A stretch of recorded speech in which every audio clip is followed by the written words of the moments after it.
Namaste, one and all. Welcome back to your favorite show with your favorite bro. Yes, Quick Takes was not supposed to be back this week, at least for that Thursday Quick Takes, but we are back. You know what? We just saw Charles de Bronx Oliveira do his thing at his house. So guess what? We're gonna do our thing. Talk about doing their thing at their house. This episode is regarding the Thursday night football that just passed. It was on Prime. It was on, and so is Quick Takes. Let's get into it. About this one. I mean, to the real ones, you already know.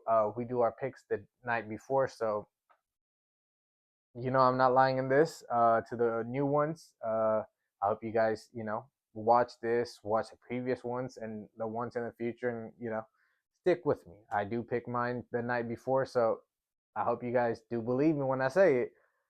I had the Giants winning this one. That's why I kind of had the blue, but not really Giants blue in this one. Yeah, let's kind of break it down real quick. I have my notes right here. The whole show was written down. I just, mismanaged my time. Shout out to the Dubs, open practice. Uh, jump ball's coming back very, very soon. But before that, Football Frenzy should be back with at the very least, one episode. I want to say it should be coming out Tuesday, so keep your eyes out for that. But till then, let's reel it back into quick takes. And in this one, like I said, it is for the Thursday night football that just passed. I hope you guys still bear with me. Let's review it while also kind of taking credit. But like I said, bear with me. Why do I say while taking credit? Because I did predict the Giants were gonna win. Like I said before, shout out to that boy Sean. We went to go watch the Warriors practice together. He is my witness. I did not watch any of the highlights until the game was over. I was not keeping track of the score. I had already predicted to him and to myself beforehand that the Giants were going to win. Like I said, I already had it written down. They ended up winning. But how did they ended up getting the win? Let's get into it. Total yards, 366 to 339, so it's not really that bad. It's really not there. But if you kind of break it down, rushing yards, it's 172 rush yards. I mean, that almost seems like the when the Lions, earlier in the season went into Baltimore and kind of just ran right over them. Like this one's, Giants were at home, but Eagles defense should travel. They're not the same defense last year. That is one of the reasons why they're struggling. Let me just, break down that defense real quick because I have not seen a lot of people bring this up. The leadership of Fletcher Cox that you lost last year after his retirement has not been brought up. He was one of the best D tackles.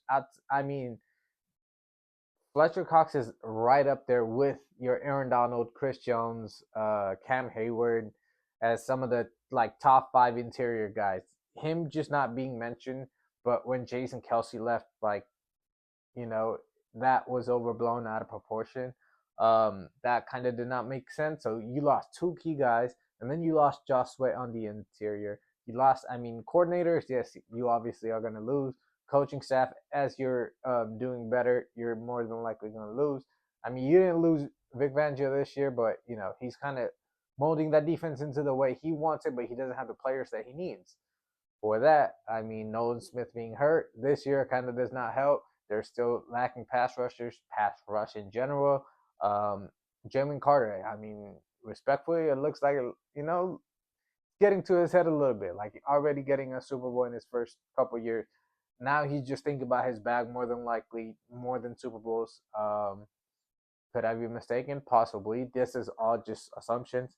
Do not come at me, Eagles fans. But hey, in the first game of the season, has not really had a Jalen Carter game so far. Shout out to Jordan Davis. I think this has been his breakout year. He's like, hey, I'm here too. I was drafted before Jalen. I'm working on my shape, game shape, just physical shape, and I'm doing my best season this year.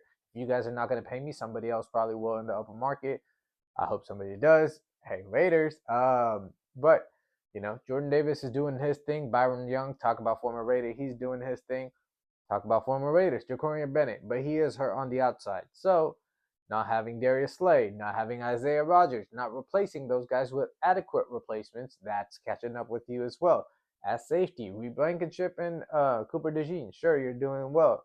But you also did have CJGJ at points last year.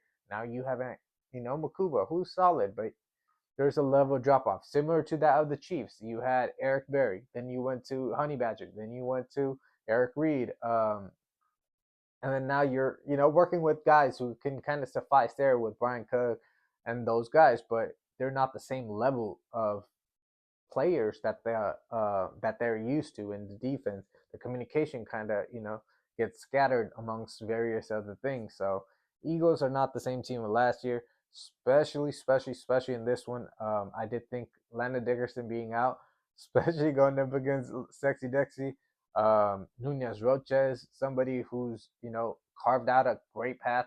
I want to say has been in the league for over 10 years, if I'm not mistaken, which is solid for him. Interior guys, kind of like Snack Harrison, but never got up to that Pro Bowl status. Was mostly with Tampa Bay, if I'm not mistaken. Now he's back in New York doing this thing. And yeah, they had 3 pass rushers who could get after the quarterback, linebackers who could kind of hold it down. I mean, not stop the run essentially because Eagles did get 73 yards, but slow it down for sure. Third down, I mean, you can kind of just point it at there. 1 of 9 for the Eagles, 11 of 16 for the Giants. I want to mention this another fact I did not know. Jackson Dart was actually or he is a big admirer of Jalen Hurts. What did he do in this game? He was picking up first downs with his legs. He was picking up touchdowns with his legs, or touchdown with his legs. Cam SkattaBOOM got his touchdowns with his legs. What did Jalen Hurts not do as much in this game because of all of the outside noise about get the ball to their receivers? Is AJ Brown getting traded? Is Smitty getting traded? Is everybody else getting traded? Is Sirianni getting fired? I mean, this kind of seems like a repeat of last year. I do want to say they started out 3-2 last year as well, and then they just started romping on everybody. But like I just mentioned, the pieces of last year, like the Fletcher Cox and Nelson Williams and other guys, the hunger of those guys, Josh Sweat as well. Those guys just missed out on the Super Bowl last time around against the Chiefs. Playing the Chiefs against, they just had that extra energy, extra motivation, extra hunger to go out there and the Super Bowl was what it was. That's why they won it the way they did. But I mean, in this one, if you look at even at yards per pass before this game, 6.4, 5.2. Like I said, mentor mentee, it's right there. Yards per carry, 4.2 to 5.7. Like I just mentioned, with his legs, he's a fan of Jalen Hurts, and he did what Jalen Hurts does: pick up first downs, keep the clock running, keep the ball for you, make the unpredictability factor that has been brought up with the Eagles offense, especially this year. I think that can be a factor. Like I'm mentioning, like if Jalen is running a little bit more, teams are a little bit more unbalanced because you're like, hey, is Jalen gonna run? Is Saquon gonna run?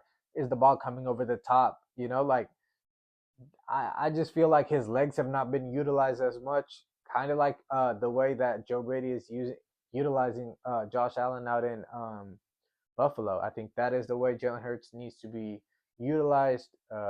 Should be, I mean, he should be back up in the MVP conversation, which he was in last year at points. He is of that caliber, but that team will always get questioned, and if a winning team does not win, that will always be there. Let's look at the Giants really quickly. McFadden being out, linebacker, I really do like him. That may be just me. Neighbors on IR. Slayton being out. Luminar was questionable. I don't think he played. Maybe he did. But how about that O-line? Like I mentioned, Dickerson being out against Sexy Dexy, and that defensive front did not sit well with me. I still have questions about Tyler Steen at right guard. Losing Mekhi Becton might be a bigger issue.